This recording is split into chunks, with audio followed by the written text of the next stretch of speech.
So imagine thousands of users are actively buying tickets on a website, right? Like they are literally entering their credit card details right this very second. The absolute worst time for a glitch. Exactly. Now imagine deleting the entire server hosting that website and just replacing it with a brand new one. But, and here is the kicker, without a single user's page refreshing Right. and without dropping a single transaction. I mean, to most of us, that sounds impossible. Yeah, it sounds like pulling the tablecloth out from under a fully set dining table. Yes, without rattling a single glass. But for a top-tier modern cloud architect, executing that kind of flawless, invisible swap isn't some magic trick. It's just, a Tuesday. It has to be, right? I mean, we take the invisible scaffolding of our digital world completely for granted. We really do. We just expect the app to load, the bank transfer to clear, the streaming service to play. But the sheer complexity required to make those massive global systems feel effortless to you, the user, is just staggering. And that is exactly what we're taking a deep dive into today. We're looking at the blueprint of that invisible scaffolding. Our source material for this dive is actually just a single document. Which is fascinating in itself. Right. It's the professional CV of Tchize Matias, who is a senior GCP infrastructure and DevOps engineer. Now, I know on the surface, reading a resume might sound a bit dry. Right, like a list of buzzwords. Exactly. But if you actually read between the lines here, this document is a roadmap. Our mission today is to decode this highly technical track record, to understand the anatomy of a top-tier modern cloud architect. And it really shows us exactly how the internet actually stays online, how it scales up, and how it stays secure today. Right. So what makes this particular CV such a compelling source document? Well, it's the timeline it presents. It tracks over 8 years of experience. And in doing so, it essentially mirrors the evolution of cloud infrastructure itself.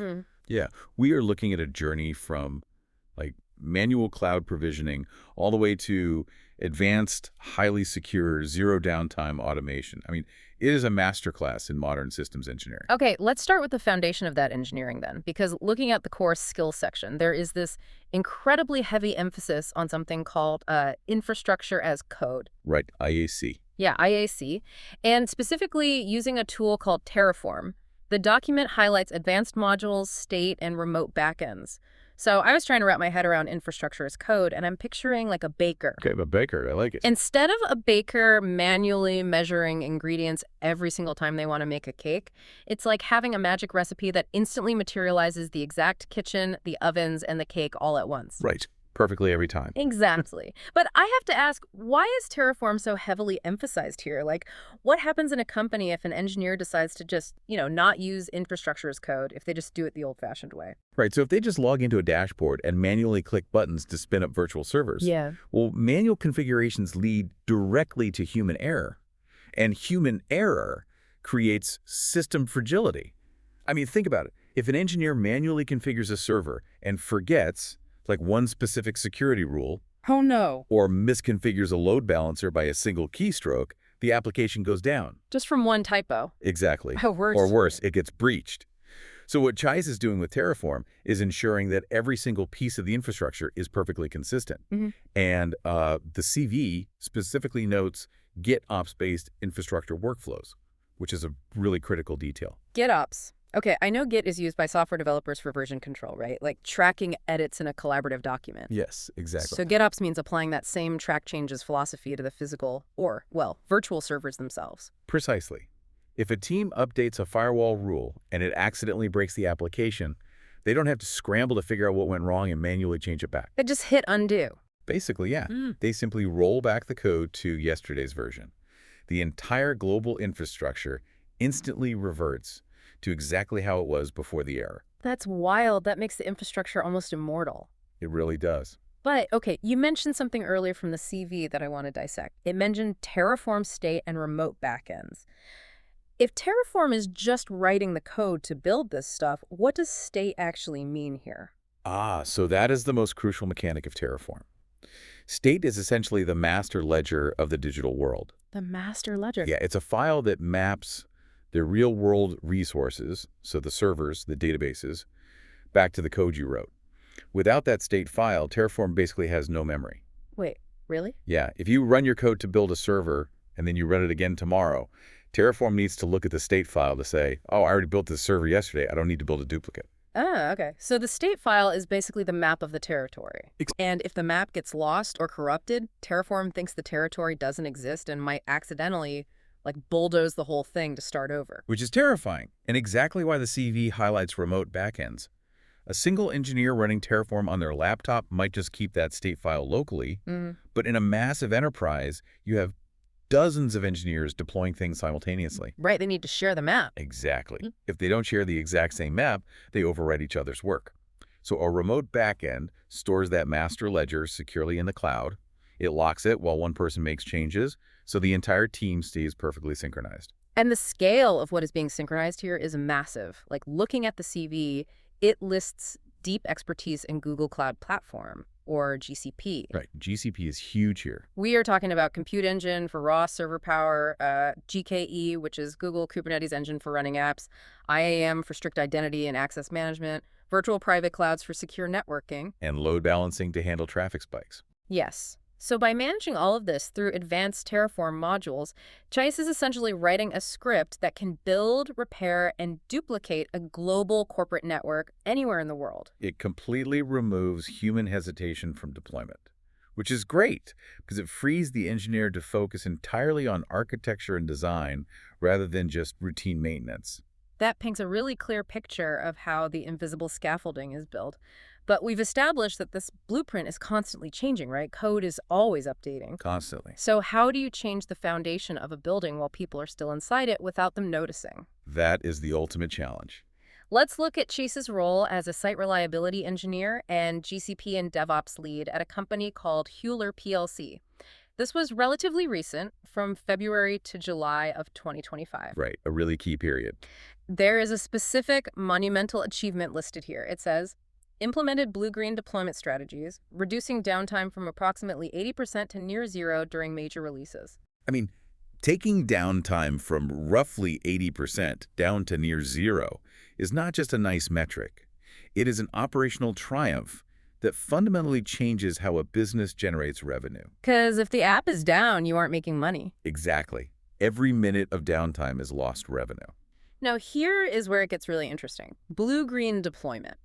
I hear this term thrown around, and I always picture that classic scene in Indiana Jones. Oh, the golden idol scene. Yeah, where he tries to seamlessly swap the bag of sand for the golden idol without triggering the traps. That's a great way to look at it. Except in this case, the engineer is doing it with a live corporate application.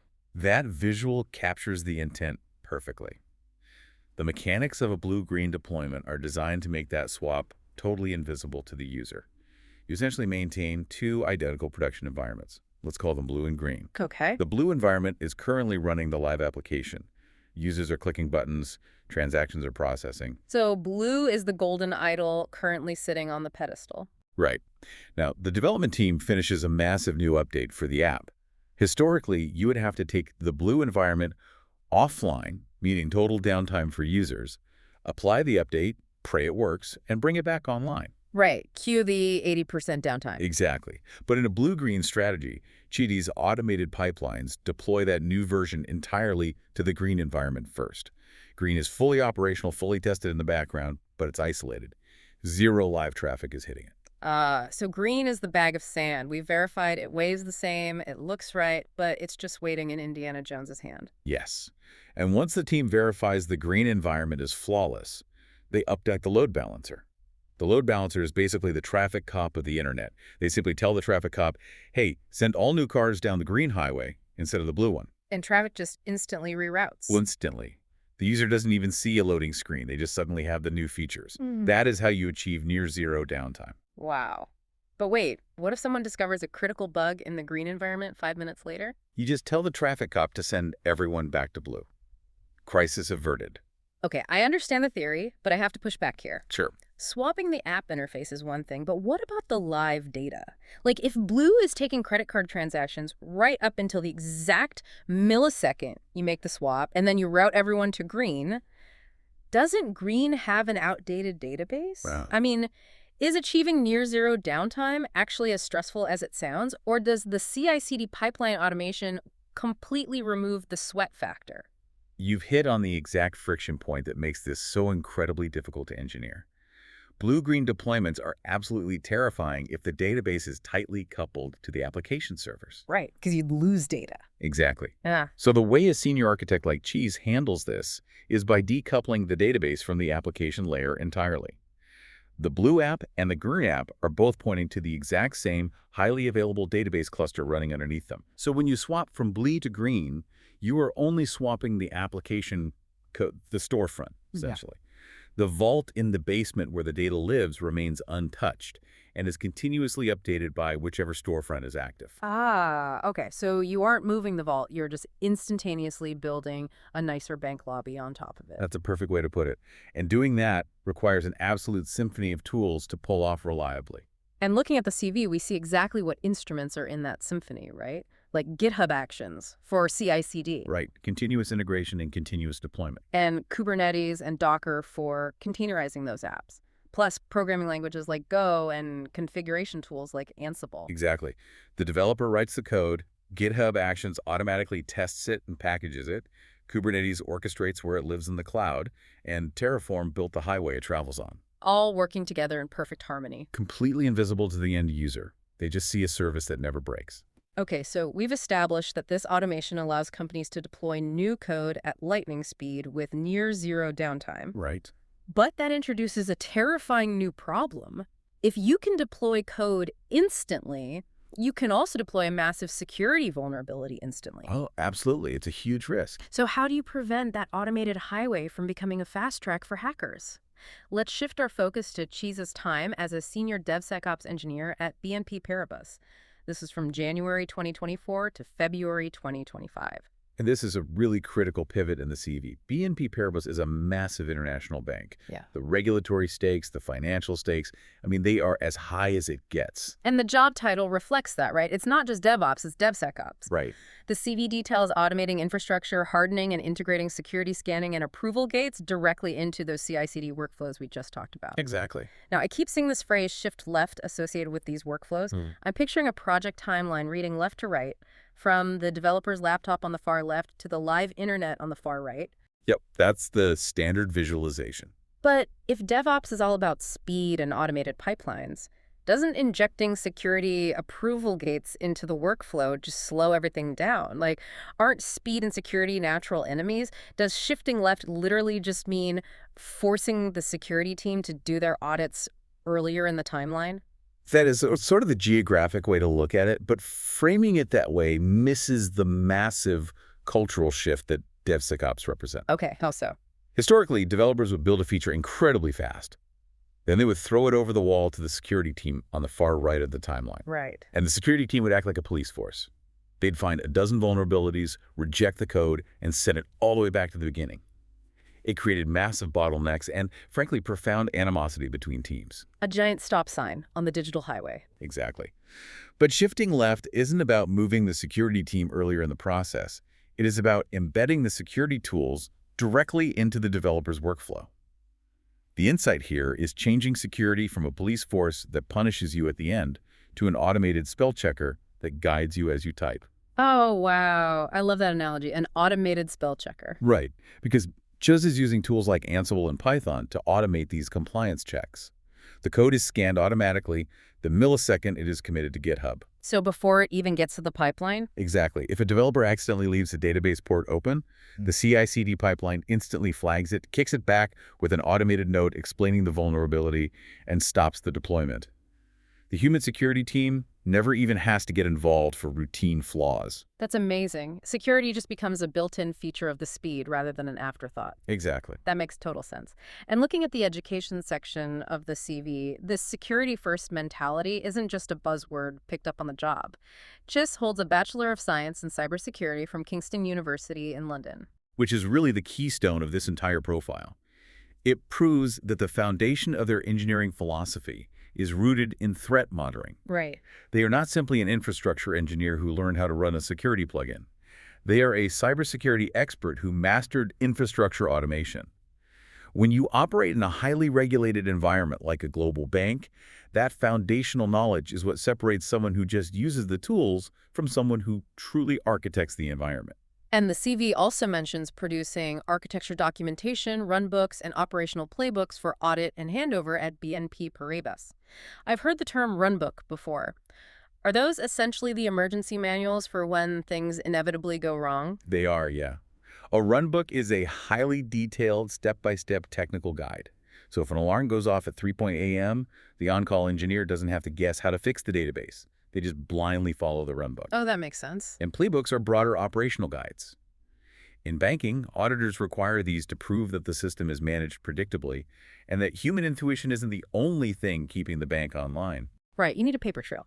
So we have the automated blueprint via Terraform. We have the seamless zero downtime updates via blue-green deployments. And we have the automated spell checker of DevSecOps, keeping it all secure. Exactly. The three pillars. When you combine those three pillars, it creates a level of professional versatility that is, frankly, astonishing. Let's look at the timeline and the varying industries Tchize has operated in. From 2019 to 2020, they were a lead DevOps engineer and site reliability engineer for Jaguar Land Rover in the UK. Right, the automotive industry. Then we see roles spanning to Odessa PLC and Precog PLC, working fully remotely for US and UK tech companies. The jump from automotive engineering to global finance to fully remote tech firms really highlights a core truth of the modern economy. Every single industry is now a software industry. Yeah, that's a great point. They all rely on the exact same cloud infrastructure to survive. But what stands out to me even more than the varied industries is the multi-cloud adaptability. Under the core skills, we don't just see Google Cloud Platform, we also see AWS Amazon Web Services and Microsoft Azure. That is extremely rare. Right, and we see this all over the chronological timeline. At Odessa, the environment was Azure DevOps and AWS. At Hewlett, it was GCP and AWS. Is it normal for an engineer to bounce between these massive, fiercely competitive cloud ecosystems? Because I imagine the tools and the interfaces are entirely different. They are entirely different. It requires a profound level of technical translation. Most engineers specialize deeply in one cloud provider. They spend years becoming a dedicated AWS architect or a GCP specialist. The fact that Tchize operates fluidly across all three is a massive competitive advantage. It's interesting you use the phrase technical translation because looking at the personal details section at the very bottom of the CV, Tchize actually speaks multiple human languages. Oh, really? Yeah, native Portuguese, fluent English, and conversational Spanish. I think there is a brilliant parallel there, actually. Fluency in multiple cloud environments requires the exact same mental elasticity as human multilingualism. Oh, I see where you're going with this. Once you understand the underlying grammar of linguistics, learning a new language basically becomes a matter of vocabulary. Similarly, once you deeply understand the fundamental physics of cloud computing, how networking protocols work, how load balancers route traffic, how identity management secures data. It's a grammar of the cloud. Exactly. Translating those concepts between AWS, GCP, and Azure is just a matter of learning the new syntax. So just as they speak English, Portuguese, and Spanish to communicate with global teams, they also speak GCP, AWS, Bash, Python, and Go to communicate with machines. Exactly.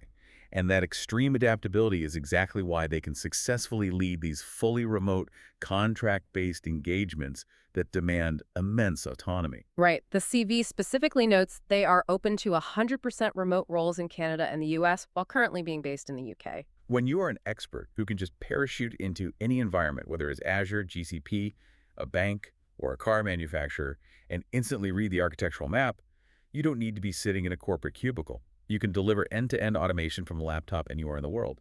It really paints a vivid picture of the ultimate modern worker. Completely unchained from a physical location, yet single-handedly building the very infrastructure that keeps the rest of the world connected. It's pretty amazing. So what does this all mean for you listening right now? Well, if you are a hiring manager looking to bring tech talent into your organization, this CV is basically a masterclass in what you should be scanning for. Absolutely. You shouldn't just be looking for a laundry list of software tools. You should be looking for a philosophy of immutable infrastructure, automated speed, and security-first thinking. And if you are an engineer aspiring to pivot into senior cloud architecture, this document is your literal roadmap. Master Terraform. Understand the mechanics of CI/CD. Adopt that shift-left mindset. Right. And even if you work far outside the tech sector, simply as a daily user of the internet, it is worth pausing to appreciate this highly automated, invisible labor. We really take it for granted. This CD represents the countless hours of invisible design, coding, and testing that ensures your digital life remains uninterrupted. Definitely. But before we wrap up this deep dive, there is one final detail in the certifications and continuous learning section of this CV that I really want to explore. Okay, what is it? We see certifications for Terraform infrastructure automation, Kubernetes administration, and GCP security architecture. We've seen how drastically Tchize's tech stack evolved just from the 2019 Jaguar Land Rover days to the 2025 Zero Downtime triumphs at Hewler. Right, the tools continuously shifted to favor maximum automation. The evolution never stops, which raises a fascinating question about the future of this very profession. Given the rapid, continuous learning required just to stay at the top of the field today, what will a senior engineering resume look like 5 years from now? That is the million-dollar question, isn't it? Right. As these CI/CD pipelines become smarter, and as generative AI begins to write its own configurations, will infrastructure as code eventually evolve into infrastructure as AI? Oh, wow. Like, will engineers stop writing the Terraform code entirely and instead just use natural language to describe the desired architecture to an AI model that instantly materializes it? We are already seeing the early stages of that transition, honestly. The role of the cloud architect might shift from writing the recipe to simply managing the AI chef that bakes the cake. Managing the AI chef? Infrastructure as AI. It really makes you wonder just how deep the invisible scaffolding goes and who or what will be building it tomorrow. It's a wild thought. Definitely something to think about the next time you seamlessly update an app without a single second of downtime.